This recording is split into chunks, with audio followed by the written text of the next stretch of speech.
मम्मीने पाय धरले, काकांनी तोंड दाबलं आणि मग पप्पा शांत झाले. या वाक्यानेच या घटनेतील सत्य समोर आणलं.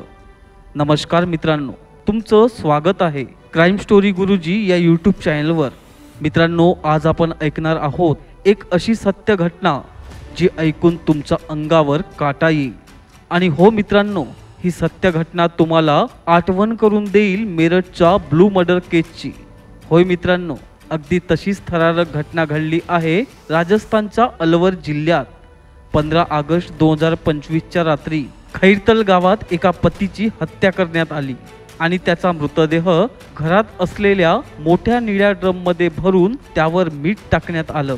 पण या घटनेचा सर्वात भयानक भाग कोणता आहे तुम्हाला माहीत आहे का? नाही ना?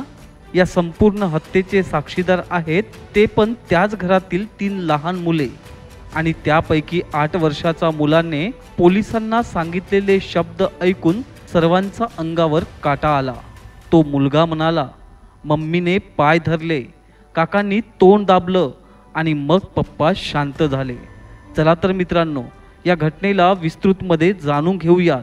पण तत्पूर्वी मित्रांनो, तुम्ही आमच्या क्राईम स्टोरी गुरुजी या चॅनलला अजूनही सबस्क्राईब केलं नसेल तर आत्ताच सबस्क्राईब करा आणि बेल आयकॉन दाबायला विसरू नका. मित्रांनो, ही घटना आहे राजस्थानच्या अलवर जिल्ह्यातील हंसाराम उर्फ सूरज याची. हंसारामचे वय फक्त 36 वर्षे. हंसाराम हा रोजंदारी करून आपल्या पत्नी आणि 3 मुलांचा उदरनिर्वाह करणारा साधासुधा माणूस. पण त्याचं आयुष्य साधं नव्हतं. तो आपली पत्नी लक्ष्मी, वय 31 वर्षे आणि 3 मुलं, 8 वर्षाचा हर्षल, 5 वर्षाची नंदिनी आणि 3 वर्षाचा गोलू यांच्यासोबत उत्तर प्रदेशातून राजसिंगचा किसनगडबास या गावात 1.5 वर्षापूर्वी राहायला आला होता. ते भाड्याने घरात राहत होते. हंसराम आणि लक्ष्मी विटाभट्टीवर मजुरी करायचे, पण त्यांच्या कुटुंबात सुख नव्हतं. हंसरामला दारूचं व्यसन होतं. तो लक्ष्मीला मारहाण करायचा, तिला बिडीने चटके द्यायचा. एकदा तर त्याने मोठा मुलगा हर्षलवर चाकूने हल्ला सुद्धा केला होता. दिवसभर हंसाराम व लक्ष्मी विटाभट्टीवर मजुरी करायचे. लक्ष्मी फावल्या वेळेत इंस्टाग्रामवर रील्स बनवायची, ज्यामुळे हंसरामला तिचे कोणासोबत तरी संबंध जुळले आहेत म्हणून ती सतत फोनवर व्हिडिओ बनवत असते असा संशय यायचा आणि त्यामुळे दोघांमध्ये भांडणं होत होती. असे दिवसामागे दिवस निघत जात होते आणि हंसारामच्या तणावात असलेल्या कुटुंबात एक नवीन वादळ आलं. त्या वादळाचं नाव होतं राजेंद्र शर्मा, वय 36 वर्षे. तो हंसारामचा भाड्याचा घराचा मालकाचा मुलगा होता आणि तो विटाभट्टीवर अकाउंटंट म्हणून काम पाहत होता. राजेंद्रनेच हंसाराम आणि लक्ष्मीला विटाभट्टीवर कामाला लावून दिलं होतं. हंसाराम हा राजेंद्रच्या घरी भाड्याने राहत असल्याने दोघांचेही चांगले जमत होते. दोघेही मिळून दारू प्यायचे. राजेंद्र हा हंसारामला आर्थिक मदत सुद्धा करायचा. पण राजेंद्रच्या मनात काही वेगळेच होते. ते म्हणतात ना, प्रेम कधी सुख देतं आणि कधी कधी खून घडवतं. नेमकं या घटनेत तसंच झालं. राजेंद्र आणि लक्ष्मी यांचं नातं एका नजरेपासून सुरू झालं. विटाभट्टीवर काम करताना त्यांची नजरावर नजर पडली. राजेंद्रचं बोलणं, त्याची मायाळू वागणूक यामुळे लक्ष्मी त्याच्याकडे खेचली गेली. पण हे प्रेम नव्हतं, हा तर एक भयंकर खेळ होता. गेल्या 6 महिन्यापूर्वी त्यांचा प्रेम संबंध गुपचूप सुरू झाला होता. राजेंद्र हंसारामला दारूसाठी पैसे द्यायचा, त्याच्यासोबत रात्री उशिरापर्यंत दारू प्यायचा आणि रात्री हंसाराम झोपल्यावर मागच्या दाराने लक्ष्मीशी गुप्त भेटी घ्यायचा. हंसाराम दारूच्या नशेत असताना मात्र राजेंद्र लक्ष्मीसोबत प्रेमाचे चाळे करत राहायचा. पतीच्या रागिष्ट स्वभावामुळे राजेंद्रचा स्पर्श लक्ष्मीला हवाहवासा वाटू लागला आणि दिवसागणिक दोघांचेही प्रेम प्रकरण चांगलेच वाढू लागले होते.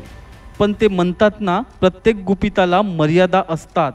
अगदी तसंच झालं. हंसारामला या प्रेम संबंधाची कुणकुण लागली. त्याचा संशय वाढत गेला आणि त्याने लक्ष्मीला अधिक मारहाण सुरू केली. रात्रीचा भांडणात तो तिला शिवीगाळ करायचा. तुझं त्या राजेंद्रशी काय चाललंय असं ओरडायचा. लक्ष्मीला आता हंसारामचा त्रास असह्य झाला होता. राजेंद्रलाही हंसराम त्याचा प्रेमातला काटा वाटायला लागला. लक्ष्मी आणि राजेंद्र या दोघांनीही रात्री गुपचूप भेटी घेऊन एक भयंकर कट रचला. आणि तो कट होता हंसरामला कायमचं रस्त्याआड करायचं. त्यांना हा कट करण्याची प्रेरणा मिळाली मेरठचा गाजलेल्या निळ्या ड्रम हत्याकांडातून, जिथे एका पत्नीने आपल्या प्रियकरासोबत पतीचा खून करून मृतदेह ड्रम मध्ये लपवला होता. एके दिवशी लक्ष्मीने राजेंद्रच्या आईकडून पाणी साठवण्याच्या बहाण्याने एक मोठा ड्रम मागितला. रात्रीच्या शांततेत राजेंद्र आणि लक्ष्मीने हा कट रचला, एक खून जो गावाला पूर्णपणे हादरवून टाकणारा होता. हा कट इतका परिपूर्ण होता की त्याची कुणालाही कुणकुण लागली नाही. पण ते सर्व घडताना लक्ष्मीचा 8 वर्षाचा मुलाने म्हणजेच हर्षलने बघितलं होतं. 15 ऑगस्ट 2025 स्वातंत्र्य दिनाची रात्र, एक दारूची पार्टी जी एका कुटुंबाचा अंत घडवणार होती. त्या रात्री राजेंद्र आणि हंसराम दोघांनी मिळून खूप दारू प्यायली. नशेत असलेल्या हंसरामने घरी गेल्यावर लक्ष्मीशी भांडण सुरू केले आणि तिला मारहाण करू लागला. राजेंद्र काही वेळातच हंसरामचा घरी आला आणि त्यांचा भांडणात मध्यस्थी करू लागला. पण हंसरामने राजेंद्रला धमकी दिली. या क्षणी लक्ष्मी आणि राजेंद्रने एकमेकांकडे इशारा करून त्यांचा भयंकर कट अंमलात आणला. राजेंद्रने धारदार कोयत्याने हंसरामचा गळा चिरला तर लक्ष्मीने त्याचे पाय पकडले. हंसरामचा शेवट झाला आणि हे सगळं हर्षलच्या डोळ्यासमोर घडलं. हंसराम मृत पावला याची खात्री पटल्यावर लक्ष्मी आणि राजेंद्रने ड्रम मधून पाणी काढून त्यात हंसरामचा मृतदेह टाकला. मृतदेहावर मीठ पसरवलं आणि ड्रम छतावर ठेवून चादर दगडाखाली लपवला गेला. पण ते म्हणतात ना, सत्य कधीच लपत नाही. अगदी तसंच घडलं. 16 ऑगस्टला सकाळी पहाटेचे 4:30 वाजता लक्ष्मी आणि राजेंद्र मुलांसह फरार झाले. ते रामगड जवळचा अलावडा गावात विटाभट्टीवर काम शोधायला गेले. पण 17 ऑगस्टला शेजाऱ्यांना छतावरून तीव्र दुर्गंधी वास येऊ लागला. जितेंद्रची आई यमुना देवीने पोलिसांना कळवलं. ड्रम उघडला गेला आणि त्यात हंसरामचा मृतदेह सापडला. गळ्यावर जखम आणि शरीरावर मीठ पसरलेलं होतं. पोलिसांनी तपासाची सूत्रे वेगाने फिरवली. 18 ऑगस्टला विटाभट्टी मालकाच्या सूचनेवर लक्ष्मी आणि राजेंद्रला अटक झाली. हर्षलची साक्ष निर्णायक ठरली. हर्षल पोलिसांना घडलेला प्रकार सांगताना खूप घाबरलेला होता. त्याने पोलिसांना सांगितले की अंकल आणि मम्मीने पप्पांना मारलं. तो म्हणाला, मम्मीने पाय धरले, काकांनी तोंड दाबलं आणि मग पप्पा शांत झाले. पोलिसांनी या घटनेचा अधिक तपास करून लक्ष्मी आणि राजेंद्रला तुरुंगात पाठवलं.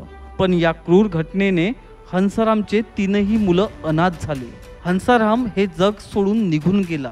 लक्ष्मी आणि राजेंद्रला पोलीस कोठडीत पाठवण्यात आलं आणि त्या लहान मुलांना हंसरामच्या भावाकडे सोपवण्यात आलं.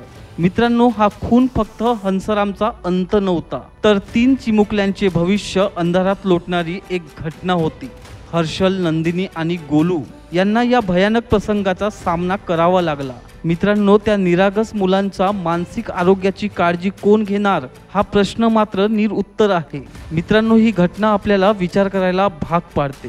कौटुंबिक हिंसा, व्यसन आणि गैरसंबंधाचे परिणाम किती भयंकर असतात ना. तुम्हाला काय वाटतं या घटनेबद्दल? त्या मुलांचं भविष्य कसं असेल? खाली कमेंट करा आणि तुमचं मत सांगा.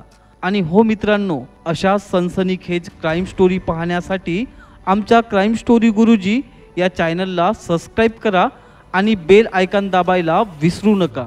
सतर्क रहा, सुरक्षित रहा.